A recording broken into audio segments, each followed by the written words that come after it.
Boa noite a todos.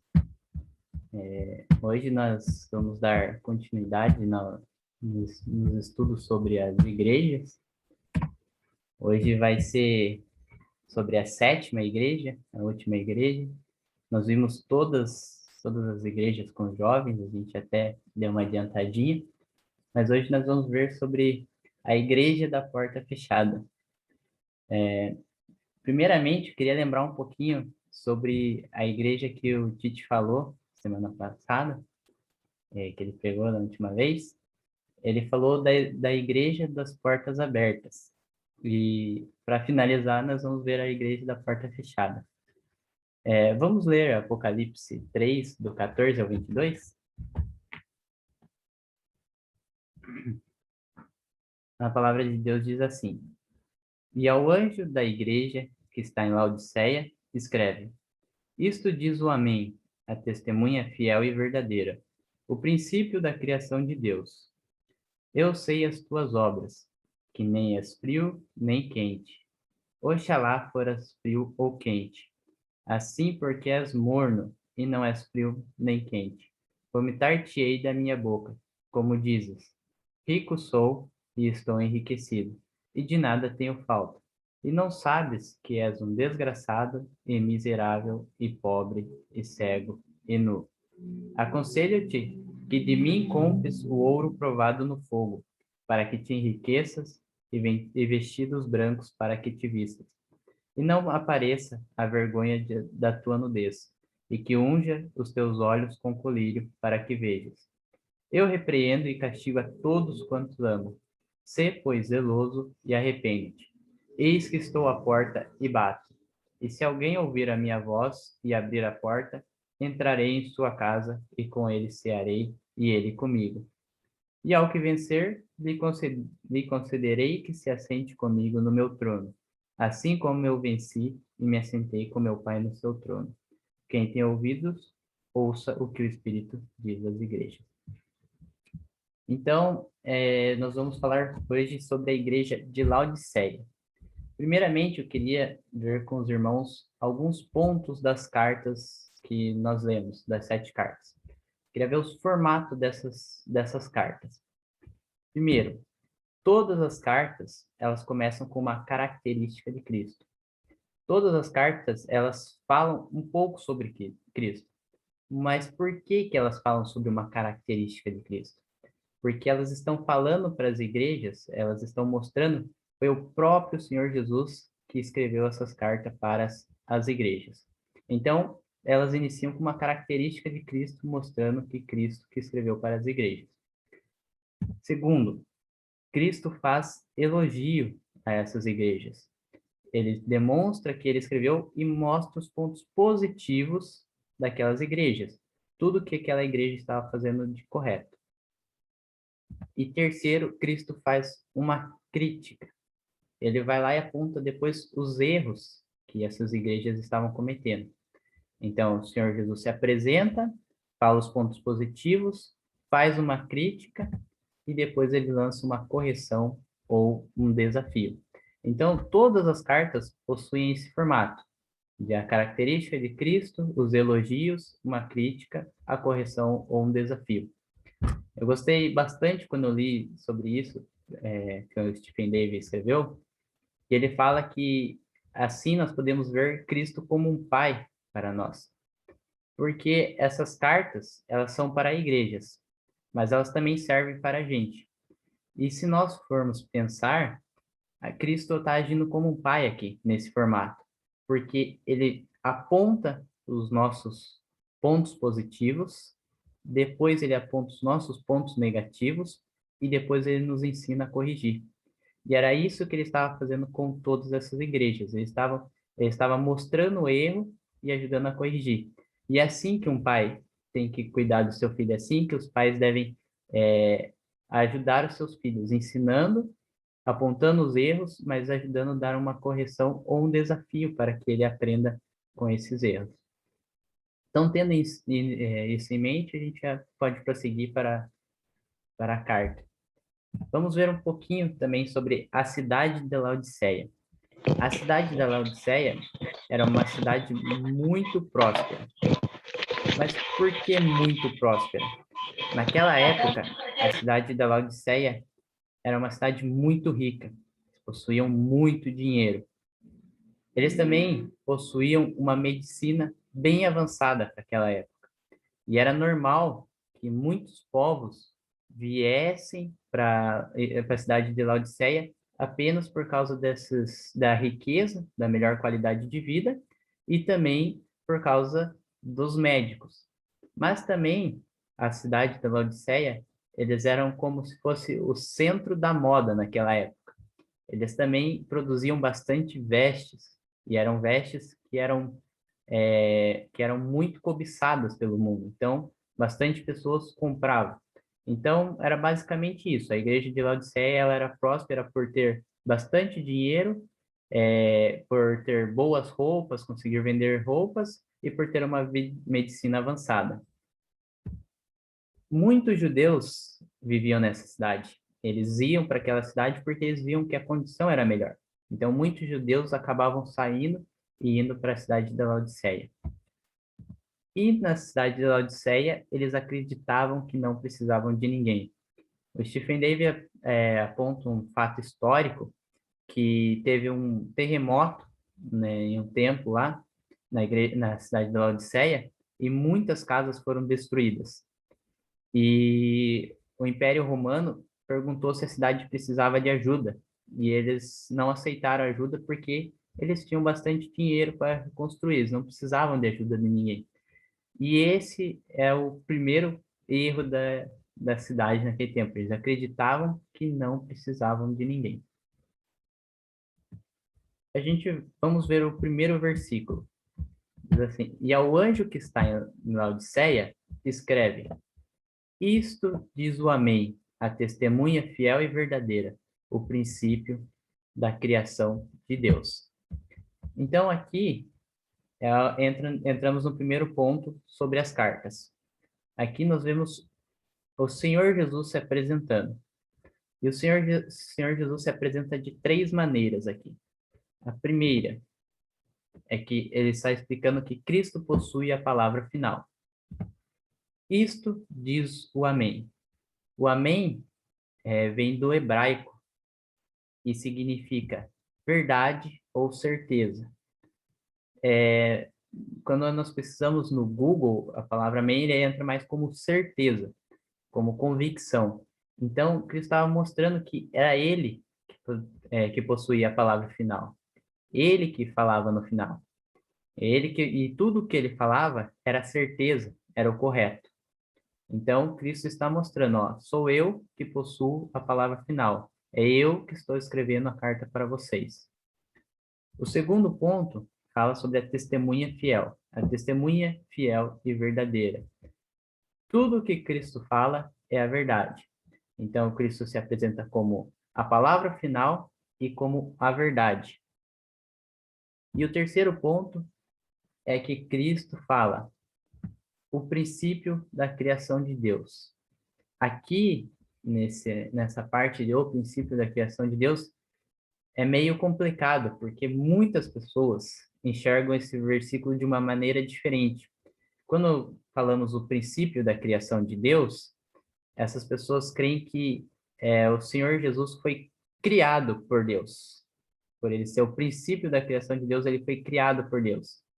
Mas não é isso que quer dizer. Essas pessoas querem tipo, se comparar com Cristo, porque eles entendem que Cristo, se foi criado por Deus, nós também fomos criados por Deus.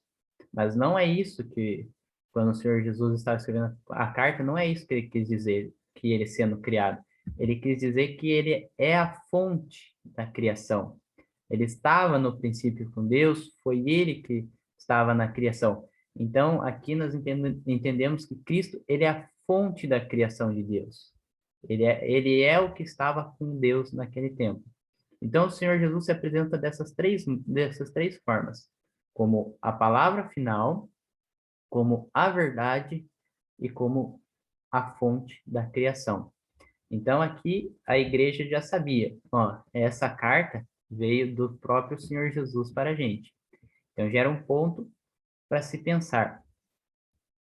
Vamos dar continuidade na carta. Os erros da igreja. Vamos ler o versículo 15 e o 16? Diz assim: Eu sei as tuas obras, que nem és frio nem quente. Quem deras fosse frio ou quente. Assim porque és morno e não és frio nem quente. Vomitar-te-ei da minha boca. O Stephen Davey conta um exemplo que aconteceu com ele e com os colegas. E eu pensei que para a gente é igual nesse exemplo. Ele foi viajar, foi para a Índia, numa igreja, e nessa igreja eles possuíam poucas cadeiras, era uma igreja bem pobre. E foi o Stephen Davey mais dois missionários, e eles tinham cadeira própria para eles, o pessoal deixou eles sentarem nas cadeiras, e na hora do intervalo levaram para ele umas bolachas e uma coquinha pequena. E o Stephen Day falou que ficou olhando para as pessoas e as pessoas todas ficavam olhando para eles comendo, mas ninguém comia. Ninguém estava lá comendo bolacha, comendo, tomando refrigerante. Até porque era muito caro para eles tomar um refrigerante, essas coisas. E daí o Stephen Day se comoveu, ele ficou pensando assim, eles estão dando do melhor para a gente. E quando o Stephen Day foi tomar o refrigerante, ele percebeu que estava muito quente o refrigerante, não estava frio. E ele, na hora, veio na cabeça dele, ele pensou assim, se eu tivesse na minha casa, eu cuspiria fora esse refrigerante. Eu não tomaria ele. Eu ia colocar um gelo, fazer alguma coisa, porque é muito ruim tomar um refrigerante que não esteja gelado, um refrigerante quente. Mas naquela ocasião ele tomou porque não era normal para aquela igreja tomar refrigerante, era uma coisa que era diferente. E eu fiquei pensando bastante nisso porque eu também não gosto de tomar refrigerante quente. É muito ruim. Só que eu gostei desse exemplo que ele utilizou por causa que a igreja de Laodiceia estava assim. Quando nós lemos aqui no versículo 15, que o Senhor Jesus fala assim: Eu sei as tuas obras, que não és nem frio nem quente. O Senhor Jesus está utilizando o frio e o quente como algo bom e ruim. E a igreja estava no meio daquilo. Ela não era nem ruim e nem boa. Ela estava entre esses dois pontos. Ela era uma igreja morna. E nós vemos no versículo 16 que isso estava causando ânsia perante Cristo. Isso estava causando uma enfermidade em Cristo. Cristo estava com vontade de vomitar. E aí vem um ponto que a gente pode pegar para a gente. Como essas cartas são para a igreja e são para a gente, se a gente trocar o nome de Laodiceia ali pelo nome de Guilherme, por exemplo, como é que ficaria? Ficaria o pensamento de o Guilherme é um crente morno, é um crente que está está fazendo mal à saúde de Cristo, está fazendo que Cristo tenha vontade de vomitar. Então, esse é um ponto para que a gente esteja pensando sobre ser um crente morno. A gente não deve ser um crente morno. Outra coisa, não sei se os irmãos perceberam, como eu falei no início, a carta era dividida entre a apresentação de Cristo, os pontos positivos, os erros e como arrumar os erros. Aqui na igreja, Cristo já vai direto para os erros. Ele não aponta nenhum ponto positivo dessa igreja, porque a igreja não estava mais produzindo pontos positivos, não estava produzindo bons frutos. Então, Cristo já vai direto para os erros. Cristo já fala: vocês estão sendo uns crentes mornos, vocês não estão produzindo fruto. Então, naquela hora, deve ter sido um baque para a igreja receber. Eles sabiam que era o Senhor Jesus Cristo que escreveu a carta para eles, e eles estavam vendo que Cristo estava com ânsia deles, ânsia das obras deles. Então, creio que foi um baque para eles. Vamos ler o versículo 17? Diz assim: Como dizes, rico sou e estou enriquecido, e de nada tenho falta, e não sabe que és um desgraçado e miserável e pobre e cego e nu. Aqui o Senhor Jesus aponta alguns erros da igreja. Eles acreditavam que era rico, por eles terem uma vida boa, por eles terem bastante pessoas da igreja. Eles pensavam que assim, não, se acontecer alguma coisa aqui na igreja, a gente tem dinheiro para resolver, a gente consegue resolver tudo. Mas o Senhor dizia para a igreja assim: você é rica, mas você é infeliz. A igreja falava: eu não preciso de nada, eu consigo sobreviver sozinha. E o Senhor dizia: és pobre. E ela falava: estou abastada, estou cheia de pessoas. E o Senhor Jesus falava: és cega. Esses três pontos são importantes porque o que estava faltando para aquela igreja era fé em Cristo, era seguir a Cristo. E por isso eles eram infelizes. Eles achavam que eram felizes porque eles estavam prósperos, mas eles não era porque o Senhor Jesus queria, que eles estavam em cima do muro. Eles pararam como se eles fizessem as obras no início e pararam, porque eles achavam que estava tudo bem ali. E eles estavam pobres perante Cristo, porque o que Cristo queria, eles não faziam. A riqueza deles era uma riqueza na terra, não era uma riqueza espiritual. E o ponto mais importante, que é cega. O Senhor Jesus estava falando para a igreja: você é cega. E o Senhor Jesus, com sua extrema sabedoria, e como um médico, ele deixou três coisas que a igreja podia fazer. A primeira receita de Cristo para a igreja, para que ela sarasse, era: aconselha-te que de mim compres ouro provado no fogo para que te enriqueças. O que seria o ouro provado no fogo? O ouro provado no fogo é o ouro mais puro possível. É o ouro o mais valioso. E por que o Senhor Jesus estava falando: aconselha-te que de mim compres o ouro provado? Porque ele estava falando para a igreja: venha até mim que eu posso te dar a riqueza. Você é pobre porque você tem as riquezas da vida na carne, mas da vida espiritual você não tem nenhuma. Vocês estão errando nessa parte. Venham até mim, que eu posso te dar o ouro provado no fogo. É o Senhor Jesus falando que o ouro que eles tinham não se compara ao ouro oferecido por Cristo. Então o Senhor Jesus fala: venham até mim, que aí vocês vão conseguir a riqueza de verdade. A segunda receita que Cristo deixa para a igreja ele fala no versículo 18, e vestido brancos para que te vistas. Ele fala na parte B do versículo. Mas por que vestidos brancos? Quando o Fê trouxe a pregação dele sobre a igreja, ele falou bastante sobre as vestes, e que as vestes representam as nossas obras. Então, o Senhor Jesus estava falando: venha até mim, que eu posso te dar as vestes brancas, porque vocês estão nus, vocês não possuem obras boas, vocês não estão fazendo mais obras. É como se vocês estivessem sem roupa. Venham até mim, que vocês vão possuir as vestes brancas. Me procurem, que vocês vão possuir as vestes. Vocês vão ter obras boas. Então, Cristo estava pedindo para a igreja produzir mais obras puras. E, consequentemente, se eles procurarem o tesouro de Cristo, o ouro que Cristo oferecia, consequentemente, eles já iam produzir mais obras puras. Eles iam ser mais crentes fervorosos. E o terceiro ponto, e o mais importante, e colírio para ungires os olhos.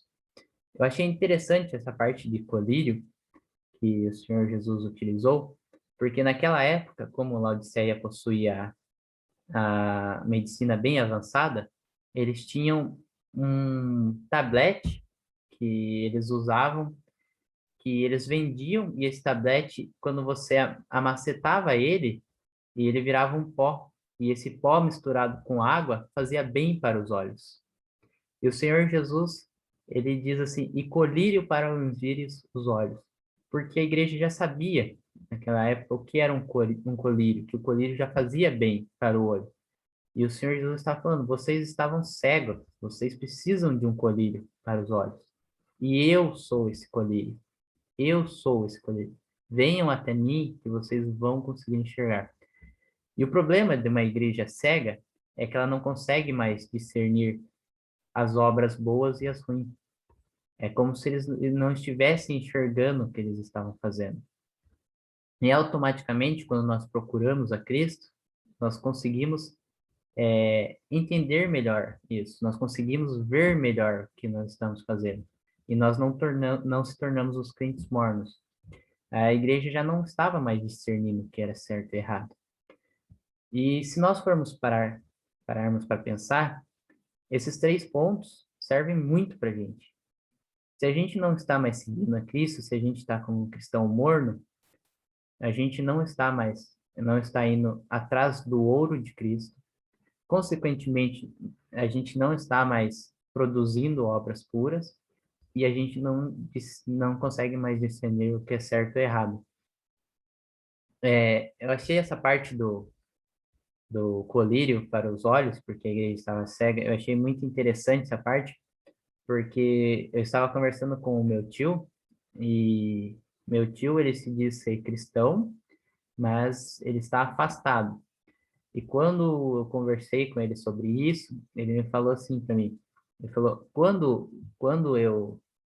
no início, quando eu saí da igreja, que eu me afastei da igreja, eu percebi, eu ia sair com meus amigos, eu não me sentia bem, eu saía com os colegas e não me sentia bem, eu sabia que as coisas que eu estava fazendo era errado. E hoje, eu já não sinto tanto isso. Para mim é normal estar naquele meio. Então, na hora, já caiu a ficha.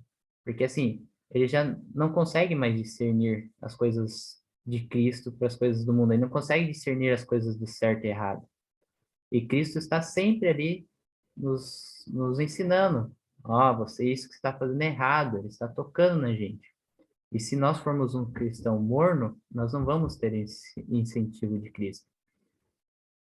Mas a coisa que me deixou mais feliz aqui nessa carta, que não aconteceu em nenhuma outra, foi no verso 19, que diz assim: Eu repreendo e castigo a todos quantos amo. Sê, pois, zeloso e arrepende-te. Após o Senhor Jesus falar para a igreja, se apresentar para a igreja, apontar os erros da igreja, falando que tinha ânsia da igreja, e depois ele passar o que a igreja precisava fazer, ele demonstra o amor para a igreja. Ele fala: Eu repreendo e castigo a todos quantos eu amo. Ele está mostrando para a igreja que aquilo que ele estava fazendo era por amor à igreja. E isso serve para nós. Cristo nos ama de uma maneira que nós não conseguimos compreender. E ele está ali esperando por nós. Ele está ali querendo demonstrar o seu amor. Ele vai nos corrigir, ele vai nos ajudar porque ele nos ama. E aí nós devemos nos arrepender e voltar para os seus caminhos. É, é pior para um cristão parar na metade do caminho, quando se desvia, do que voltar para ele e começar de onde parou.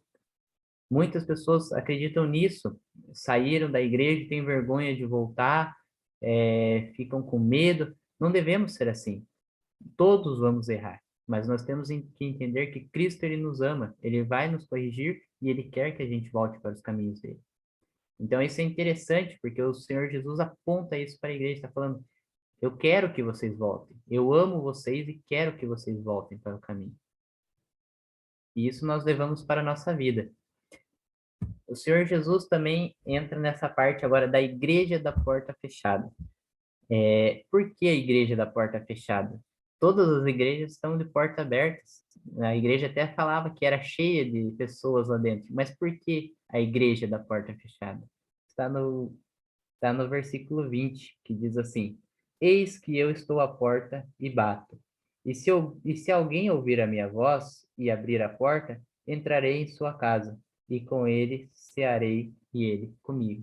O Senhor Jesus estava mostrando para aquela igreja que a igreja estava fechada para Cristo. Cristo estava ali na porta, esperando para entrar. E o principal para a igreja deveria ser que Cristo estivesse lá dentro, mas nesse ponto, Cristo não estava. A igreja de Laodiceia estava deixando Cristo para fora. E Cristo, ele fala ali, ele faz um convite para a igreja. Ah, eu estou ali na porta, estou batendo. Basta vocês abrirem para mim entrar. E Cristo está fazendo esse convite para nós também. Quando nós deixamos ele de fora, ele está ali, batendo na porta e querendo entrar. E a gente só precisa ouvir a voz dele. A gente só precisa ouvir o que Cristo tem para dizer para nós. Ele só está pedindo para deixar ele entrar. E nós, muitas vezes, decidimos não escutar a voz de Cristo. E por isso acabamos pecando. Vamos ler o versículo 21 e o 22. Diz assim: E ao que vencer, lhe concederei que se assente comigo no meu trono, assim como eu venci e me assentei com meu Pai no seu trono. Quem tem ouvidos, ouça o que o Espírito diz à igreja. Todas as cartas terminam com o versículo 21. Quem tem ouvidos, ouça o que o Espírito diz à igreja. Quando Cristo escreve isso, ele não está falando assim, é só para a igreja de Laodiceia, é só para a igreja de Éfeso, ele não está dizendo é só para o Guilherme, é só para o Ney, é só para o Roland. Não, ele está dizendo para todos que têm ouvidos, ouça o que o Espírito diz às igrejas. Então, o Senhor Jesus está mostrando. E outra coisa que o Senhor Jesus faz, que deixa muito interessante, é que ele não está apenas pedindo para a gente seguir ele. Ele ainda mostra o que nós vamos ganhar seguindo ele. Nós vamos ganhar um lugar ao lado dele no trono, como ele está com Deus. Vê como isso é maravilhoso? A gente vai estar com Cristo. Ele, além de ele mostrar, nos ajudar a corrigir, ele ainda fala: vocês corrigindo, aos que vocês perseverando, vocês vão estar comigo aqui. Ele demonstra isso. Então, nós temos que pensar, todas essas cartas foram escritas com os nomes das igrejas, mas a gente deve olhar e substituir pelo nosso nome também, porque tudo o que passa nessas igrejas acontece conosco. Eu queria concluir com duas pequenas frases. A primeira é: não pare na metade do caminho. Como eu falei, é mais vergonhoso para o cristão parar na metade do caminho do que se arrepender e voltar nele. Se você está parado, se você está com medo de voltar, volte. Cristo te ama e ele está esperando você voltar ali. E não se acomode em cima do muro. Não seja um cristão morno. Seja um cristão que possui frutos. Não seja um cristão que produz fruto de ano em ano. Seja um cristão que produz frutos sempre. Então, eu queria concluir deixando essas duas frases e que a gente possa estar pensando como está a nossa vida hoje perante Cristo. Nós estamos como frio, como mornos ou como um cristão quente. Amém?